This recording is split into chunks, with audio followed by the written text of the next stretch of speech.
ខ្លមមើលសង្គមប្រមានថាការរឹតបន្តឹងសេរីភាពបញ្ចេញមតិរបស់ពលរដ្ឋគឺស្មើនឹងលាក់ទុកមេរោគបំផ្លាញជាតិឲ្យរីកធំធាត់ក្នុងសង្គមបន្ទាប់ពីសាលាឧទ្ធរក្រុងភ្នំពេញបានសម្រេចតម្កល់ការសម្រេចរបស់សាលាដំបងរាជធានីភ្នំពេញបន្តឲ្យយុវជនសមាគមសម្ព័ន្ធនិស្សិតបញ្ញវន្តខ្មែរចំនួន2រូបជាប់ឃុំបណ្ដោះអាសន្នបន្តទៀតកាលពីថ្ងៃទី24ខែមីនាឆ្នាំ2025សាលាឧទ្ធរក្រុងភ្នំពេញបានបដិសេធបណ្ដឹងរបស់អនុប្រធាននៃសមាគមសម្ព័ន្ធនិស្សិតបញ្ញវន្តខ្មែរ2រូបគឺកញ្ញារៀមស្រីពេជ្ររតនា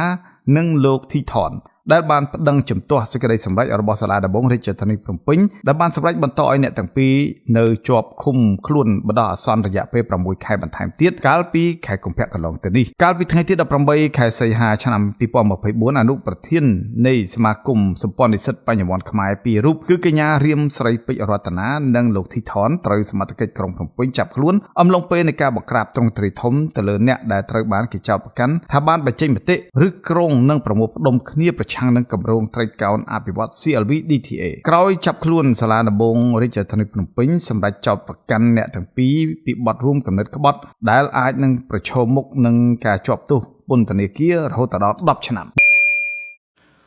បាទលោកនាងជាទីមេត្រីអ្នកតាមដានស្ថានភាពកម្ពុជាអំពីវិនិយោគឲ្យរដ្ឋាភិបាលនិងស្ថាប័នយុត្តិធម៌របស់កម្ពុជាអនុវត្តច្បាប់ប្រកបដោយសុភវិនិច្ឆ័យ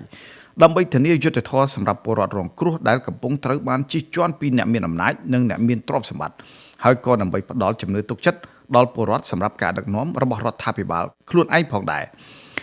អ្នកខ្លំមើលសង្គមលោកអៀបផ្សេងបានប្រាប់សារព័ត៌មាននៅ Cambodia Daily នៅថ្ងៃនេះថាការអនុវត្តច្បាប់របស់តុលាការកម្ពុជាដែលកំពុងតែស្ថិតក្រោមឥទ្ធិពលនយោបាយរបស់បកកណ្ដាលអំណាចក្នុងពេលនេះកំពុងធ្វើឲ្យពលរដ្ឋអស់ជំនឿជាខ្លាំងព្រោះពលរដ្ឋទុនខ្សោយតែងត្រូវបានចោទប្រកាន់និងកាត់ទោសទាំងអយុត្តិធម៌ដែលបង្ហាញឲ្យឃើញថាយុត្តិធម៌គឺមានសម្រាប់តែអ្នកមានអំណាចនិងអ្នកមានទ្រព្យសម្បត្តិតែប៉ុណ្ណោះលោកអៀបផ្សេងលើកឡើងថានៅពេលដែលរដ្ឋាភិបាលមិនអាចរក្សាប្រព័ន្ធយុត្តិធម៌ឲ្យបានល្អត្រឹមត្រូវនោះមានន័យថាប្រព័ន្ធដឹកនាំរបស់ខ្លួនក៏ពោពេញទៅដោយអ្នកដែលរំលោភច្បាប់ដែរហើយនៅពេលដែលសង្គមមួយសម្បូរទៅដោយមនុស្សរំលោភច្បាប់ប្រទេសនោះនឹងក្លាយជារដ្ឋអនាធិបតេយ្យបាទជុំវិញករណីរឿងក្តីរបស់កញ្ញារៀមស្រីពេជ្ររតនានិងលោកធីថនដែលជាអនុប្រធាន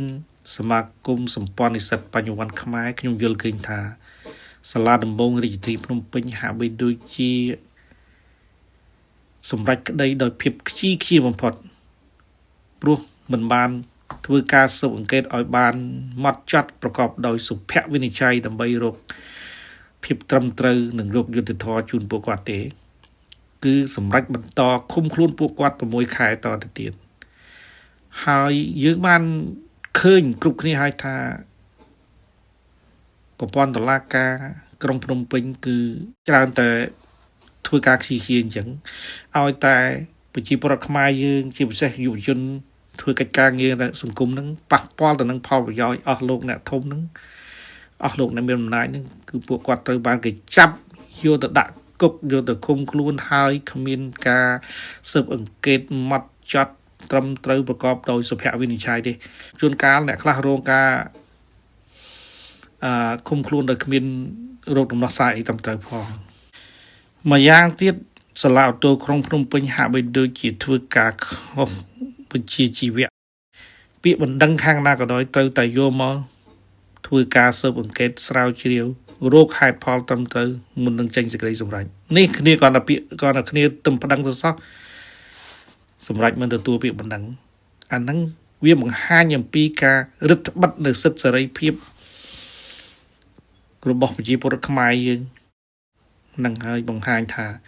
តុលាការរបស់យើងនឹងវាហាក់បីស្ថិតនៅក្រោមបង្គាប់របស់អ្នកនយោបាយឬក៏អ្នកមានអំណាចប្រជាពលរដ្ឋខ្មែរដែលទុនខ្សោយក្រីក្រគ្មានទ្រព្យសម្បត្តិមាសប្រាក់បុណ្យស័ក្តិជាពិសេសក្មេងៗយុវជនដែលធ្វើកិច្ចការសង្គមនឹងតែម្ដងគឺរងភាពអយុត្តិធម៌ច្រើនណាស់ពីព្រោះការចាប់ឃុំដោយខ្វះការស៊ើបអង្កេតម៉ត់ចត់និងសុភវិនិច្ឆ័យត្រឹមត្រូវវាធ្វើឲ្យរឿងប្រព័ន្ធយុត្តិធម៌នឹងវាคล้ายទៅជារឿងបៃលុកបៃឡហើយប្រជាពលរដ្ឋខ្មែរនឹងគ្មានជំនឿតែម្ដងដូច្នេះខ្ញុំសូមអំពាវនាវដល់រាជរដ្ឋាភិបាលមន្ត្រីរាជការគ្រប់ជាន់ថ្នាក់ជាពិសេសគឺស្ថាប័នដែលពាក់ព័ន្ធទៅនឹងប្រ ប្រព័ន្ធយុត្តិធម៌នឹងសូមឲ្យធ្វើការប្រកបដោយសុភវិនិច្ឆ័យកុំវិនិច្ឆ័យឬសម្រេចក្តីទៅតាម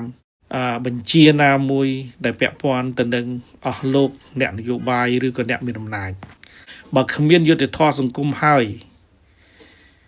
តើមានស្អីដែលឲ្យប្រជាពលរដ្ឋខ្មែរដែលឲ្យមានប្រជាពលរដ្ឋយើងមានជំនឿទៅលើរដ្ឋាភិបាលនៅពេលដែលប្រជាពលរដ្ឋខ្វះជំនឿទៅលើប្រព័ន្ធយុត្តិធម៌នោះអំពើអាក្រក់នឹងកើតឡើងរៀលដាលកាន់តែខ្លាំងនៅពេលដែលអំពើអាក្រក់រីករាលដាលខ្លាំងឡើងហើយសួរថាតើវាជាបន្ទុករបស់អ្នកណានោះគឺជាបន្ទុកធ្ងន់របស់រដ្ឋាភិបាលបើសិនជាអស់លោករៀបចំប្រព័ន្ធច្បាប់ឲ្យមានសក្តិត្រឹមត្រូវប្រជាពលរដ្ឋមានជំនឿទៅលើប្រព័ន្ធច្បាប់ប្រជាពលរដ្ឋទាំងអស់នឹងគោរពច្បាប់កាលណាប្រជាពលរដ្ឋគោរពច្បាប់ការអភិវឌ្ឍស្រុកទេសនឹងរីកចម្រើនទៅដោយរលូនហើយបរទេសឬក៏ប្រទេសលោកខាងលិចក៏គេនឹងអាចជួយយើងដើម្បីពន្លឿននឹងការអភិវឌ្ឍប្រទេសយើងដែរអ្នកតាមដានស្ថានភាពកម្ពុជារូបនេះបញ្ជាក់ថាសកម្មជនសង្គមនានាដូចជាសកម្មជនចលនាមេដាធម្មជាតិសកម្មជននិស្សិតបញ្ញវន្តខ្មែរសកម្មជនបរិស្ថានសកម្មជនសិទ្ធិមនុស្សសកម្មជននយោបាយរួមទាំងមន្ត្រីបកប្រឆាំងផងមិនមែនព្រោះតែពួកគេធ្វើសកម្មភាពខុសច្បាប់អ្វីនោះទេហើយត្រូវបានចាប់ខ្លួននិងចោទប្រកាន់កាត់ទោសឲ្យជាប់គុកនោះដែរគឺព្រោះតែសកម្មភាពរបស់ពួកគេធ្វើឲ្យបាត់បង់ផលប្រយោជន៍នយោបាយរបស់បកកណ្ដាលអំណាចតែប៉ុណ្ណោះការអនុវត្តច្បាប់ក្រោមការដឹកនាំរបស់រដ្ឋាភិបាលគណៈបកប្រជាជនកម្ពុជាសប្តាហ៍នេះត្រូវគេមើលឃើញថាសកម្មជនសង្គមទាំងអស់ត្រូវបានអាជ្ញាធរនៃរដ្ឋាភិបាលមួយនេះចាប់ដាក់គុកគ្មានសល់លើពីនេះទៅទៀតក្រុមអ្នកនយោបាយប្រឆាំងដែលនៅក្នុងស្រុកក៏ត្រូវចាប់បញ្ចូលគុកជាបន្តបន្ទាប់ដែរគណៈក្រុមប្រឆាំងដែលនៅសេសសល់ត្រូវនិរទេសទៅរស់នៅក្រៅប្រទេសទាំងអស់ចំណែកអង្គការក្រៅរដ្ឋាភិបាលត្រូវរឹតបន្តឹងសកម្មភាពស្របពេលដែលស្ថាប័នសារព័ត៌មានឯករាជ្យក៏ត្រូវបានបោសសម្អាតចេញពីក្នុងប្រទេសគ្មានសល់ថែមទៀតនោះតែកតិនទៅនឹងការអនុវត្តច្បាប់នៅកម្ពុជាគម្រោងយុទ្ធធម៌ពិភពលោក The World Justice Project បានចេញផ្សាយរបាយការណ៍របស់ខ្លួនស្ដីពីនីតិរដ្ឋកម្ពុជាថាកម្ពុជាជាប់ចំណាត់ថ្នាក់លេខ141ក្នុងចំណោមប្រទេស